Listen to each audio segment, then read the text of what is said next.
Gente, eu nunca quis parecer um ser apocalíptico, mas existem coisas que estão se conformando agora no Brasil de novembro, pouco menos de 2 meses para o ano novo, para o início de 2024, que é de assustar o que pode acontecer no ano que vem. Vamos falar sobre reforma tributária e também sobre gastos públicos. As duas coisas andam juntas, mas nem sempre são muito amiguinhas. Vamos abordar isso aí porque tem muita coisa para nós nos preocuparmos a partir da virada, como eu falei, a partir da virada de 2023 para 2024. Meu nome é Eduardo Starosta e esse é o canal Fora de Curva. Relembrando o comentário que eu fiz alguns dias atrás, existe já, é flagrante, existe uma rusga entre o presidente da República, Luiz Inácio da Silva, e o seu ministro da Fazenda, Fernando Haddad, a respeito do cumprimento das metas fiscais para 2024. Lembrando que metas fiscais pode ser um termo contábil, mas envolve várias questões importantíssimas para o dia a dia da vida dos brasileiros, especialmente inflação e impostos. Está convencido que isso é importante? Então vamos seguir adiante. Fernando Haddad, ainda enquanto nem era ministro da Fazenda, fez toda uma articulação junto com a equipe governamental para extrapolar a lei de responsabilidade em 2023. Ter um déficit público maior em função de necessidades então justificadas para início do novo governo. O Congresso, acho que de maneira não muito bem justificada, aprovou, fez um acordo em relação a isso, e nesse ano o governo federal pode ter um déficit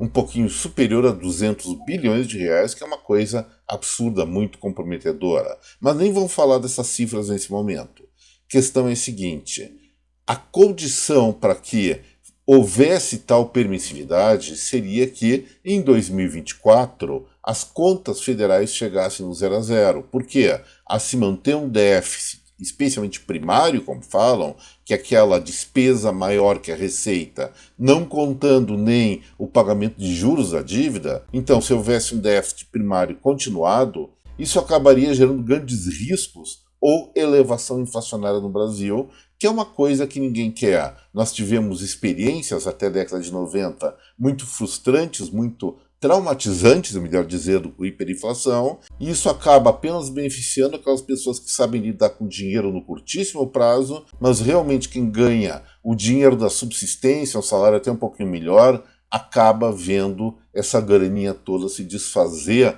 na sua mão em poucos dias pela desvalorização da moeda. Então ninguém mais quer hiperinflação como está acontecendo na Argentina e Venezuela.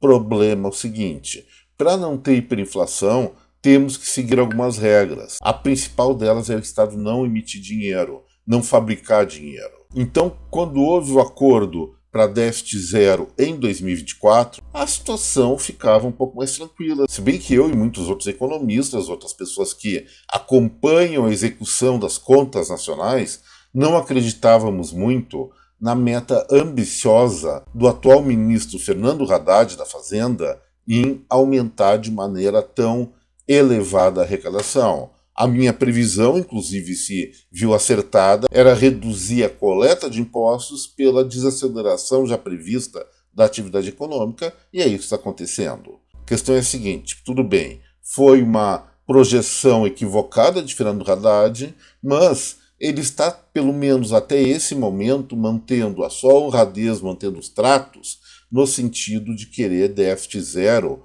ou tentar ter o déficit zero em 2024. Mas, por outro lado, o presidente da República, Luiz Inácio da Silva, deve estar ouvindo outras bocas mais falantes e declarou hoje, numa reunião ministerial, que dinheiro bom é dinheiro transformado em obra. Ou seja, ano que vem tem eleições municipais. Se o governo federal estiver mal de popularidade, evidentemente vai perder mais prefeituras que ganhar, e esse interesse político de mais curto prazo acaba determinando uma retomada ou até uma ampliação da gastança federal, não só em obras, mas em outras coisas que não devem gerar benefícios para a sociedade. Até essas obras também têm benefícios questionáveis, mas o fato é o seguinte: o governo federal, através de seu presidente, está completamente disposto a ampliar gastos em 2024, fazendo com que a ideia de déficit zero, o equilíbrio das contas públicas, vá lá para o balaio, não sei da onde, acabou essa história.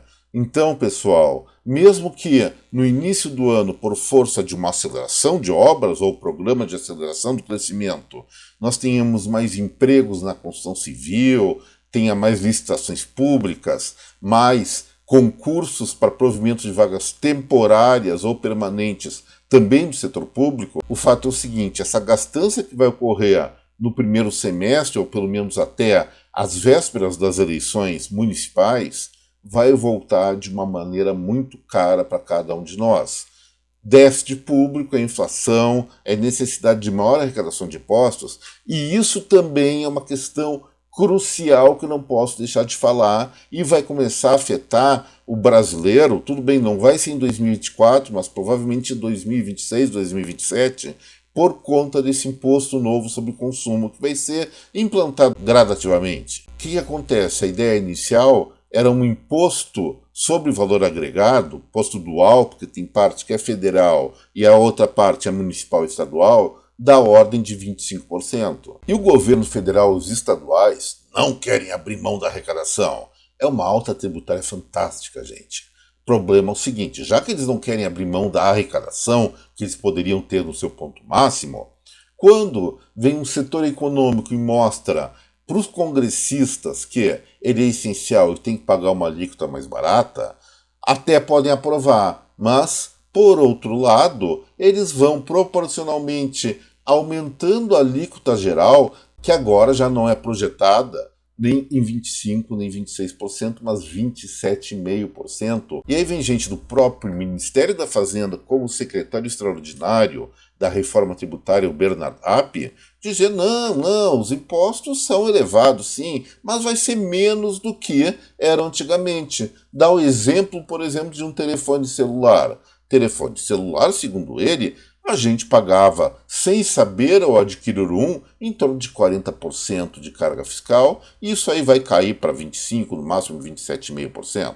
Bom, o que se sabe é que nessa reforma tributária a indústria sim foi beneficiada, vai pagar provavelmente uma carga fiscal menor, mas não toda a indústria. Vamos ver que a indústria da alimentação, pelo menos produtos básicos, já pagava em torno de 12% por conta da essencialidade. Mas vamos ver, tudo bem. O imposto sobre essas mercadorias industriais, vamos falar bens duráveis, vai cair. Em contraposição, você que vai num restaurante, vai almoçar no intervalo do seu trabalho, paga no máximo 5% de imposto sobre serviços.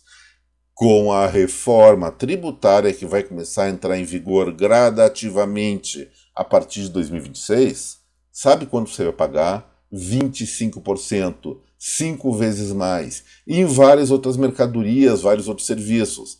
Vai no médico, pagava 5%, vai pagar 25%, dentista, mesma coisa. Eventualmente vão ter exceções, e eu nem sei por que eu estou falando 25%, é 27,5% agora, segundo as estimativas. Gente, vamos somar tudo isso. 2023, a lei de responsabilidade fiscal foi simplesmente enterrada, não existe mais. 2024, o prometido equilíbrio das contas públicas não vai existir. O arcabouço fiscal vai estar virando efetivamente um calabouço fiscal e vai ser muito difícil sair dele.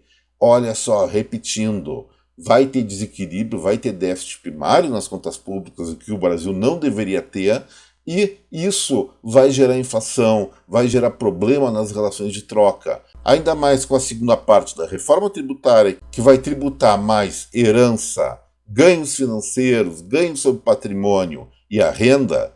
Gente, é muito dinheiro que vai sair do bolso da sociedade e vai para o governo para fazer essas obras que a gente não sabe exatamente qual a utilidade que tem. Obras em termos genéricos não gera desenvolvimento, não existe um planejamento em relação a isso.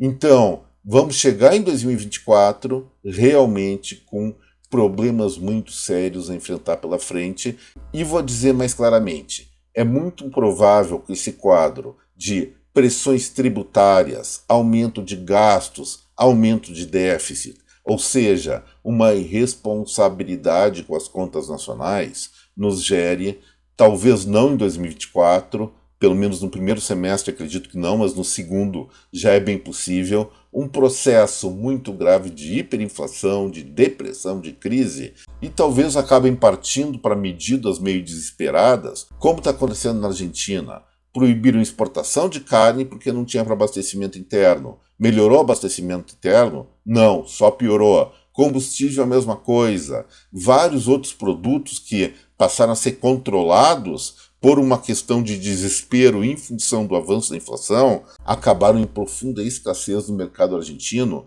e na Venezuela, que falta até papel higiênico, pelo amor de Deus. Gente, sinto muito abordar uma sexta-feira com essas perspectivas, mas é melhor a gente começar a olhar lá para frente, porque se a sociedade não pressiona, deixa simplesmente os nossos parlamentares e governantes eleitos administrarem o país pela gente sem os nossos pitacos, eles vão se comportar como verdadeiros alienados. Eu tive a oportunidade de morar em Brasília durante 15 anos, 4 dos quais eu frequentei muito o Congresso Nacional. A visão que parlamentares, a visão que governantes têm da sociedade brasileira, lamentavelmente, é muito fora da realidade do dia a dia das pessoas aqui fora, aqui no mundo Brasil, que batalham todos os dias, todas as horas pela sobrevivência, na procura de um futuro melhor para si e para os seus familiares. Isso aí está fora do foco deles. É uma ilha da fantasia, em grande parte. Tem outros